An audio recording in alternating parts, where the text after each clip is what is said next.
Everybody, welcome to the decks of the weekend. I'm back from the LMS Prague. I had an amazing weekend in Prague. So many players, they're really GPs are back. The branding might be different. Wizards decides that these big events do not qualify for the Pro Tour, only for the European tournament, which is fine. But despite all of that, the sides of the players really show to me that these events tell me that Magic is back. Paper Magic is back. Bigger events since COVID. 1,056 players played a modern main event. Of course, the size of the event is also because the event was modern. If it was Pioneer Standard, it wouldn't have reached this number. Modern is, to me, the best format, and also to the players that play Constructed. But overall, huge success, and the winner is also a player that, well, I know well, and if you follow my stream, you also know well. It's Respect the Cat on Keruga, the Macrosage. So, amazing success for him. Marcus, and so this was the list. He took the whole entire event down. Outside of this list winning, the biggest story of the tournament is Creativity. It was the second most popular deck, and it did so well. 57% win rate overall, with 3 copies in the top 8. And yeah, just a great performance. Whereas on the opposite side, Murktide did not have a good performance. It was the most popular deck. It had an under 50% win rate, and 0 Murktide players made the top 24. I personally played it. I went 10-5, finishing 57th, which is still pretty proud of that. Making day 2 with 7-2 with no biases, no jokes. A friend of mine, Adrian Alvarez, he finished 26 with my same list of Murktide. The list I played and he played are the one that I played on Sunday and next Sunday for the Murktide VEEDEOs, which is the 2 Bloodman main, which I think is the way to go. Many players didn't play it. Yeah, I think if more Murktide players had Bloodman main deck, maybe we would have had a better win rate, but that's another story. Overall, I think that Murktide is still a good deck, but definitely downtrending. Way many leyline bindings around that. Yeah, definitely the more the main decks are, the more the binding decks are around, this is the cleanest answer as it has never printed for Murktide and Ledger Shredder for sure. So why did Marcus play with Keruga instead of Ren and 6? Well, first thing, Modern definitely rewards knowing your deck very well, and Marcus has been working on this Keruga version for very many times, very long. So his success, his 17-1 across the 2 days, is definitely because of that. But also because, yeah, you have 26 lands instead of the classic 24 plus 4 Ren and 6. And you have this powerful companion that whenever you go Omnat Fetchland really rewards you for that. Like, you just go off, you draw 3 cards, you win the game. Whereas with Kahira, you don't. So the slower matchups will get better with this version, but the faster matchup, the combo matchups, will be worse because you don't have Flusterstorm, Explosives, Prismatic Ending, things like that. You do have a lot of cheap plays with Leyline Binding, Dead Gone, and Fire Ice, but of course, you know, having Prismatic Ending, Lightning Bolt, and again, Flusterstorm, Veil of Summer would be good too. So, ups and downs, of course, for everything, but this is the winner list, and we're playing competitive Magic, so we tend to look at winner list, and this is an interesting one. I played this list this morning for my stream. It will be on YouTube on tomorrow, so yeah, it was a good league. So check it out, and let's move on to the next format. But I want to reiterate how much I love Modern, how much I love the event, and I can't wait for the next one, which will be, well, first the Pro Tour Minneapolis, of course, but then we will have also Valencia and Bologna, the LMS, which will also probably be, maybe not 1,000 people, but definitely close. Certainly not Valencia because that's Pioneer, but Bologna, that could be again 1,000 people in July, since that's Modern. Let's go to the next format, which is Legacy. So last week, I've showed you a blue-white control deck, and guess what?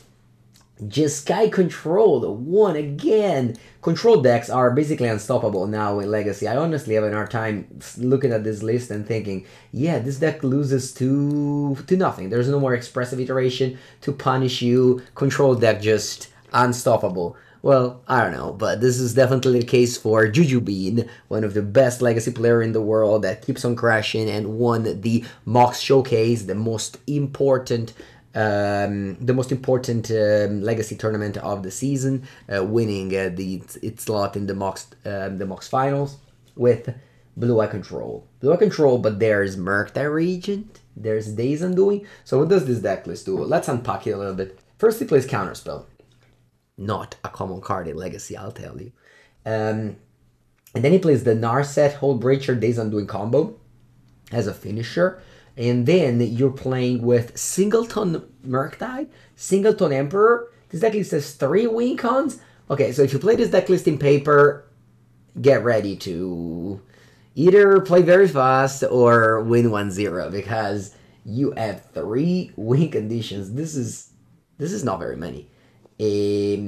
So yeah, this deck list works on online because you have the chess clock. So if you're playing fast, you're not gonna lose on time. Even if your deck is low, you will manage. You will manage the clock. But in paper, of course, you do have Brainstorm and Ponder to reach your Murktide, and sometimes the opponent will just get Narset Days Undoing and they will concede. Or even if they don't, they will play very fast because they have no choices. So overall, maybe the time problem might seem a little bit. But yeah, so this deck list crashes Delver, probably. Maybe not necessarily. Maybe the list that I played that I showed you last time with Stuff for the Storyteller has a better matchup against Delver, and this one is ready to beat these lower decks with the Narset Days Undoing package. I like it. I think that this deck list is very well built with the red splash needed for the 8-cast decks. By the way, on Saturday, Challenge Finals, 2 8-cast in the final. So 8-cast is definitely there. Be afraid of it because it's a super powerful deck. Didn't get any bans. And yeah, Meltdown plus Mystic Sanctuary is definitely the way to kill that deck. So Juju Bean definitely was ready for it. For the last format of the Decks of the Weekend, I'm gonna feature Standard because this week there is the last championship, the last regional championship in America. And then we will have all the invites for the Pro Tour. As you might remember, I won my invite for the Pro Tour in March at this point in Naples. But not everybody had the same time. So yeah, this deck list over here, it's green, white enchantments. This is not a normal list. I believe this is from Pascal Maynard, who thought about this list for the Canadian RC and did reasonably well. I believe he top 16, and it won the challenge on Saturday by Island Gomi. And yeah, it's playing a lot of the deck that, if you remember Standard in the past, Naya Runes was a thing with Generous Visit or Jukai Naturalist. And you are playing... just not that many new cards. You have Ossification, you have, where is it, Razorverge Ticket, these are the newest card, but outside of that, this is basically a Kamigawa deck list with a better mana base fix thanks to Razorverge Ticket, and again, very strong removal spell in Ossification. Although you only have 10 basics, I can definitely see drawing this card and not having any basics.